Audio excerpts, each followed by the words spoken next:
Hi and welcome back to the channel. I did do an update about 5 or 6 days ago and saying that the next video I'd upload would be on the Range Rover Sport, but because it looks as though it's going to be absolutely lashing it down in a few minutes, I've decided I'll do a quick update on where I am with the Rover P4.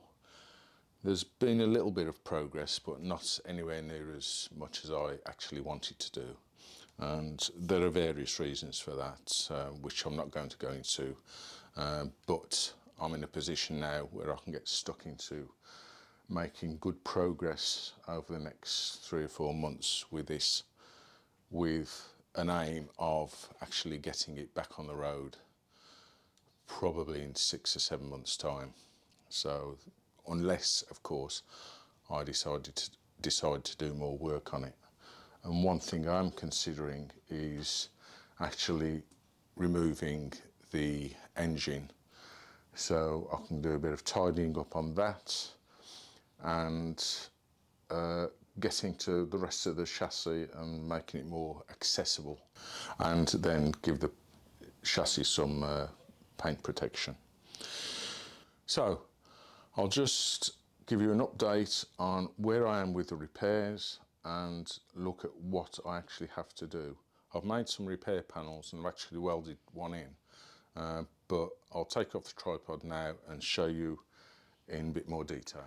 Okay, before we have a look at the actual splash panel, I have made some panels for the interior, which I think I may have shown you before, but let's just have a look where we are. I've made a repair panel for the floor and where it attaches to the side here, and although it is probably okay, it needs a bit of fettling to make it fit a little bit better, and I might even have to cut a little bit more out of this floor here because it's quite thin just there, as you can probably see. So I might redo this because I'm not entirely happy with it, and I only want to do it once. So yeah, that's that part.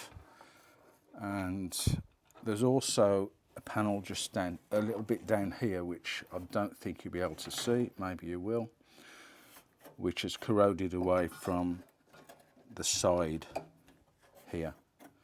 So there's a little bit of metal got to be welded in there, and another piece just here. So it's a bit fiddly to get everything to line up and fit correctly, but I'm getting there. And of course we've got one of the sills repair section here, which is a purchased piece, and also the hinge box here needs repair, and the side here. So there's a fair bit to do, and plus I've got this piece that goes in there, and there's another piece there. But the bit I'm working on first is the bulkhead side.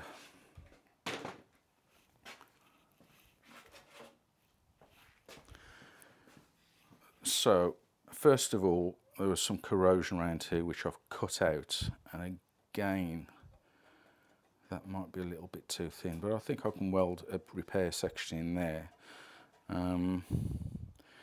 This bit is okay, but I might even cut it back just to there, so that it's really good metal, because this is pitted. So anyway, I've started having a mess around with trying to make a little repair section for there with the lip on. But yeah, that's probably I'll do last, because the bit I'm concentrating on at the moment is this whole section here, which needs a lot of repair.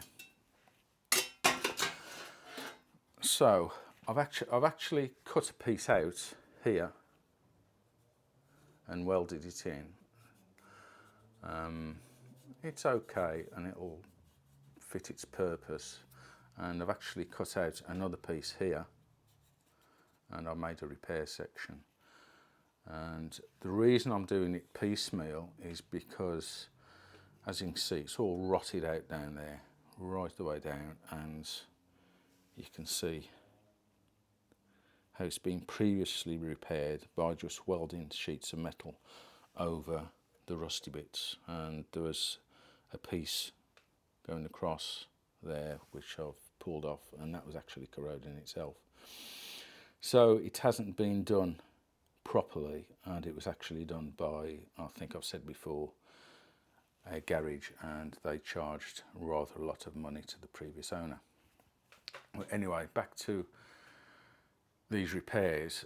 Now there is or was a lip on this section here, going all the way down and all the way down, all the way down there, and also a lip on this part here, but it's all just corroded away. As you can see, there are remnants here, which you can see the lip on this part of the bulkhead, and there's a little lip there, if you can see that.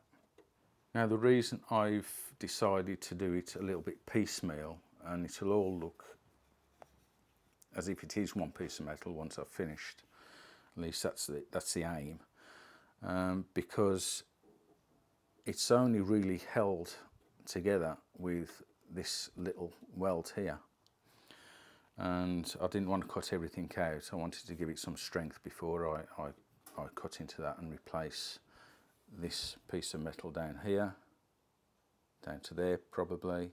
So then I'm going to try to replicate this indent here, strengthening indent here, when I weld that section on there. I'm going to cut it out up there and probably up there,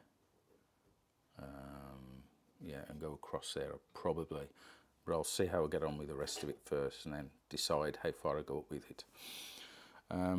So I'm going to use a pattern that I'm going to make out of wood and hammer this indent out, strengthening indent out into that panel there. So that should be all of this bulkhead done, and then with the lip formed and welded in down there, I should be able to attach and weld in the splash panel. So once I've repaired all of this, which I think is the first job I need to do, I'll then get on to welding up the interior and then doing the repairs to this part, and then fixing the sill piece in place. Every time I'll match up everything to make sure it's all lining up okay. And there's also a section, I don't know whether you can see it, just here, which I've actually made, just that piece there, and that will slide in, and I'll make that fit properly, and that'll strengthen everything up. It's just a matter of getting everything lined up and fixed in place first before I go ahead and do any welding.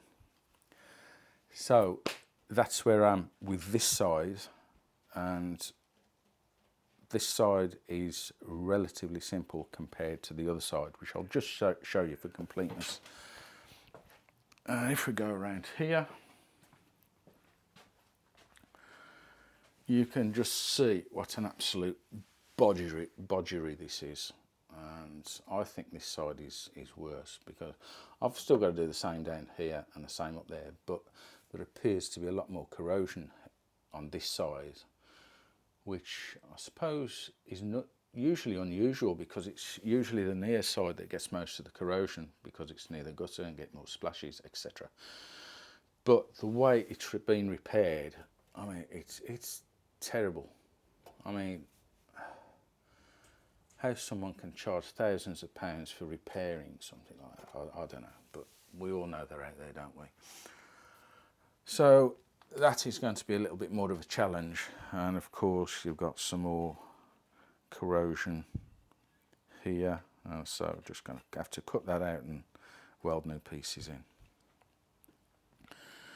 So it's a fair old amount of work, and fortunately I quite enjoy doing it, and I haven't got a lot of experience in fabricating sections, but I want to have a go, and I love doing it, and it's interesting, and it keeps me out of mischief. So I'm really looking forward to getting stuck into the repairs on the Rover P4.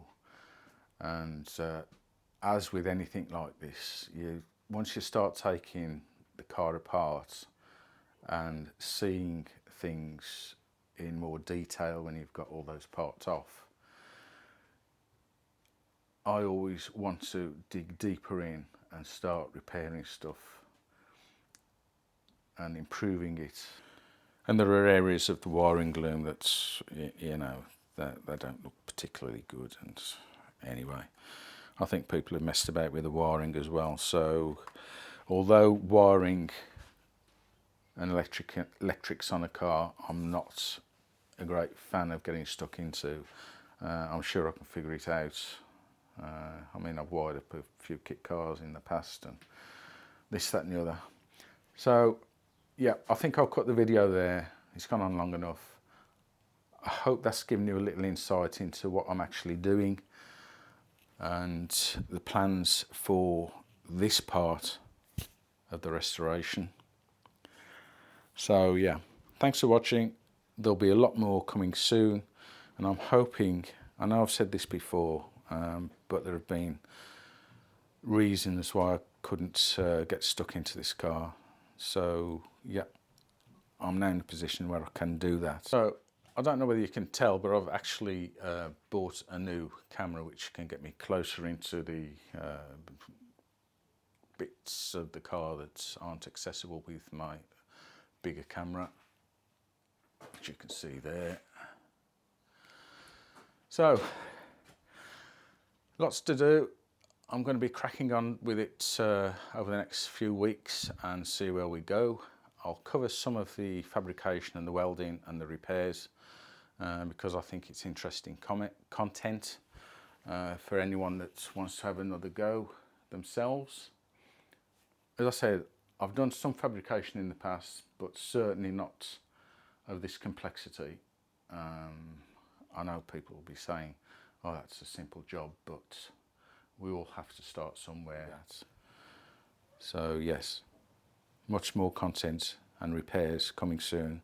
Please like and subscribe, it really helps the channel. And yeah, thank you. See you in the next one.